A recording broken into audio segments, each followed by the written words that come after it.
सवाल ये है कि क्या पुनर्जन्म होता है? क्या आत्मा पुनर्जन्म लेती है? मनुष्य का पुनर्जन्म होता है। तो इसमें भी ना अलग अलग मत हैं। 3 मतें हैं जहाँ तक समझ ये आता है। तो एक मत तो ये है कि ये कहते हैं कि आत्मा ना मरती है ना नाश होती है, विनाश नहीं होता आत्मा का, है ना, अविनाशी है। तो फिर उसका जब जन्म ही नहीं लेती है वो, तो मरती भी नहीं है। बात तो सही है, आत्मा जन्म नहीं लेती है, आत्मा मरती भी नहीं है, आत्मा तो सदा से है, ये कहा जाता है ना। फिर मरता कौन है? तो ये जो 5 तत्वों का बना हुआ शरीर है ये मरता है, लेकिन आत्मा तो अजर अमर अविनाशी है। और जैसे कि कहा ना कि एक मत ये है कि आत्मा सभी की एक सी है, वो जन्म नहीं लेती है, और उसी को ही बोल दिया आत्मा ही परमात्मा है। ठीक है ना। तो फिर उदाहरण देते हैं कि जैसे ये आकाश है, इस आकाश में ही सब कुछ है। इस रंग से समझते हैं कि जैसे एक घर है, घर के अंदर सारे जो सामान है, चाहे किचन का एक चम्मच हो, चाहे आपका बेड हो, चाहे अलमारी हो, फ्रिज हो, कुछ भी हो, उस घर के अंदर रखा हुआ है ना। तो इसी तरीके से इस पूरे सृष्टि में ये जो आकाश तत्व है, ऐसे ही आत्मा है पूरे में, है ना। और उस आत्मा में सभी जीव जंतु हैं, तो जीव जंतु के अंदर भी वही सब उसी आत्मा की शक्ति है। दूसरा मत ये समझ आता है कि जैसे बोलते हैं कि आत्मा ही परमात्मा है, तो सबके अंदर ही भगवान है, सबके अंदर परमात्मा है, परमात्मा सर्वव्यापी है। तो क्योंकि जैसे बोला ना कि आकाश तत्व एक ही सभी जगह है, तो आकाश तत्व की जैसे ही परमात्मा है, वो सब जगह है और वो सबके अंदर है। तो इसके आधार पे भी जब सोचो तो अगर ठीक है, चलो परमात्मा सर्वव्यापी है बोल देते हैं, तो उनके मत के हिसाब से तो ये बात समझ में आती है कि सब समान है। लेकिन फिर इधर विचार आता है कि ये आध्यात्मिक बातें जो हम कर रहे हैं, ये किसके लिए कर रहे हैं? क्या जीव जंतुओं के लिए? नहीं ना। जब मनुष्य की बात आती है तब अध्यात्म की बात होती है, क्योंकि मनुष्य को जीवन जीने की कला सीखनी होती है, जीव जंतुओं को तो नहीं सीखनी होती ना। तो मनुष्यों के जीवन जीने की कला, मनुष्यों को दुख से मुक्त होने की जो युक्ति चाहिए, क्योंकि मनुष्य ही तो मुक्ति और मोक्ष चाहता है, जीव जंतु चाहते हैं क्या?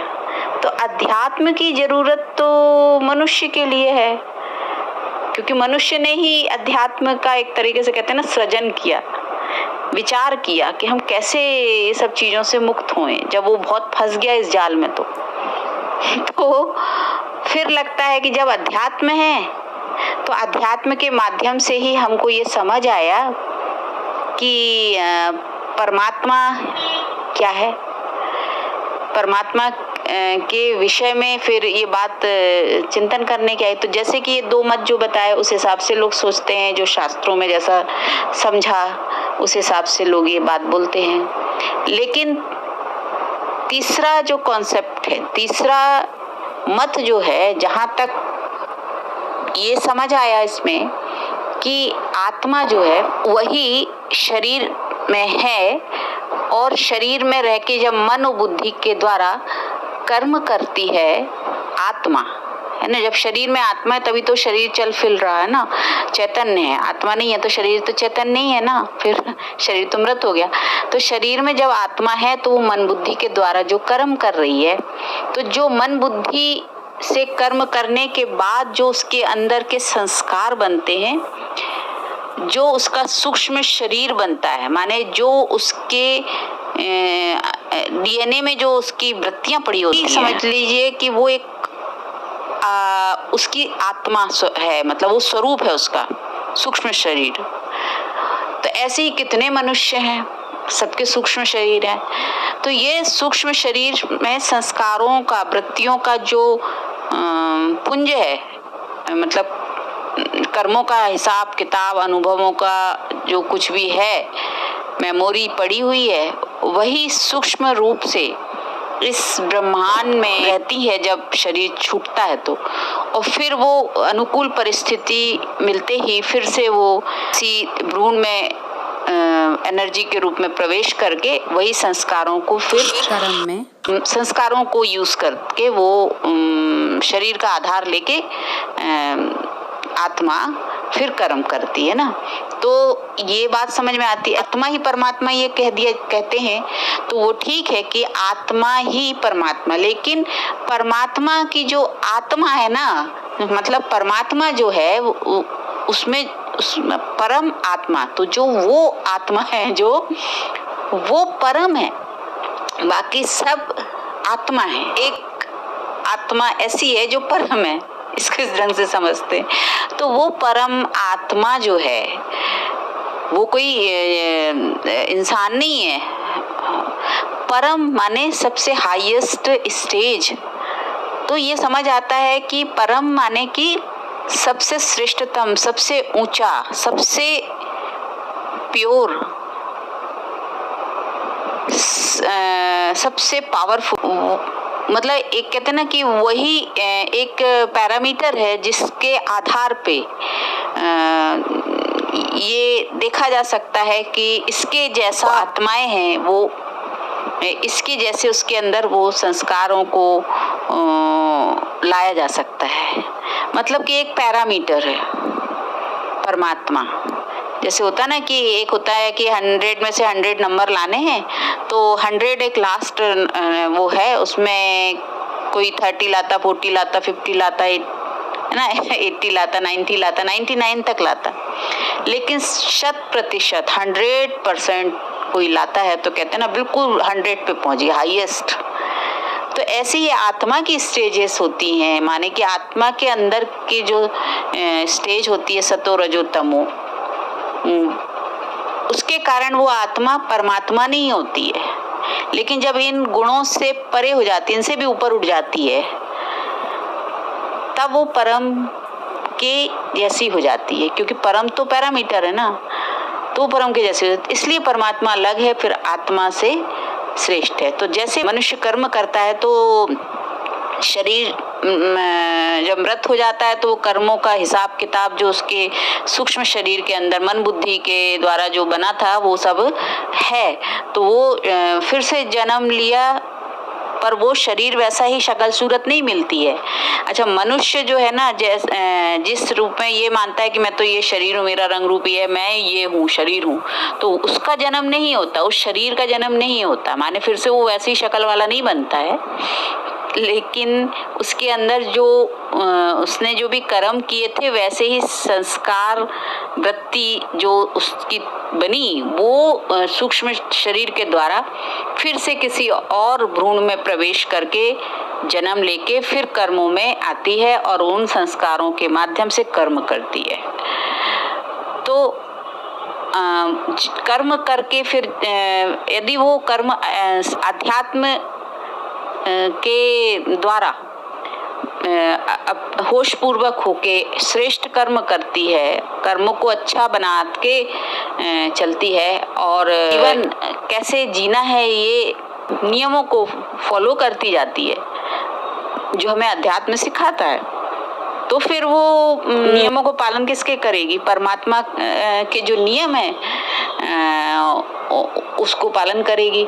तो परमात्मा ये तो वही जिन्होंने ऋषि मुनियों संत महात्माओं ने जो अनुभव किया और उन्होंने फिर बताया कि परमात्मा जो है वो ऐसा ऐसा अपने अपने हिसाब से लोगों ने बताया अनुभव से। लेकिन प्रैक्टिकली जब जिस नियमों को, जिन युक्तियों को, जिन तरीकों को यूज करके जब ये समझ में आया कि इससे ही मुक्ति है, इससे ही सुख शांति है, तो वही परम है, वो नियम बताने वाला ही परम है। और उस परम आत्मा के द्वारा जब हम सभी जो मन बुद्धि के द्वारा जो कर्म करने वाले हम लोग देहधारी लोग हैं, जो उन्होंने समझा ये संस्कार जो है वो ठीक नहीं है, इनको ठीक करना है, तो फिर वो परमात्मा के नियमों का पालन करने लगे। तो ये कॉन्सेप्ट, ये मत है, तो इससे समझ आता है कि आत्मा अलग और परमात्मा अलग। तो अपना अपना मत है, लेकिन समझ ये आता है कि फायदा किस में है, किसको मानने से फायदा है। अगर ये कहते हैं भगवान सर्वव्यापी है, तो फिर तो ये बहुत अच्छा, आसानी से लोगों को ये बहाना मिल जाता है कि वही करता है, परमात्मा मेरे अंदर भी है, तेरे अंदर भी है, जो अच्छा हुआ बुरा हुआ सब वही करता है, तो सारा दोष भगवान को, परमात्मा को सौंप दिया। तो फिर परम आत्मा, परम का मतलब फिर क्या रह गया? तो इसलिए परमात्मा, जैसे क्लास में टीचर एक है और सारे स्टूडेंट हैं, तो टीचर अपनी जगह है, स्टूडेंट अपनी जगह है, तो ऐसे ही परम है, वो अपनी जगह है, और सारी जो और आत्माएं हैं, शिक्षाओं और नीतियों को, रीतियों को, विधियों को जब मन बुद्धि के द्वारा कर्म में इस्तेमाल करती है, तो फिर वो एक एग्जाम्पल सेट होता है। मनुष्य जो है इस संसार में औरों के लिए भी एक एग्जाम्पल बनता है। तो जहाँ तक मुझे ये समझ आता है कि अध्यात्म तो इसीलिए होता है ना, तो यदि ये कहते हैं तो अब इस पे विचार करने वाला ये है कि फिर ये तीनों मत में से कौन सा मत हमारे जीवन के लिए, हमको परिवर्तन करने के लिए सहयोगी बनता है। क्योंकि जब हम अपने को परिवर्तन करके अपने जीवन को ठीक ठाक कर सकते हैं, तो क्यों ना करें।